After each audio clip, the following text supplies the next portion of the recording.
इनके जो DGISPR हैं लेफ्टिनेंट जनरल अहमद शरीफ चौधरी, अब ये साहब एक पाकिस्तानी यूनिवर्सिटी में गए और इन्होंने बोला कि अगर तुम हमारा पानी, यानी कि भारत को बोला कि अगर तुम हमारा पानी रोकोगे हम तुम्हारी सांस रोक देंगे।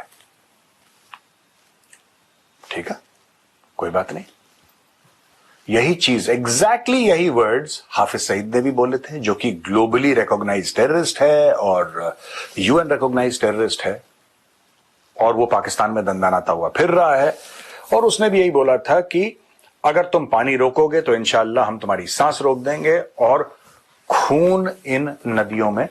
यार ये जैसे कि लाहौर में जो पंजाबी फिल्में बनती हैं, ये वैसा डायलॉग क्यों मारते हैं लोग?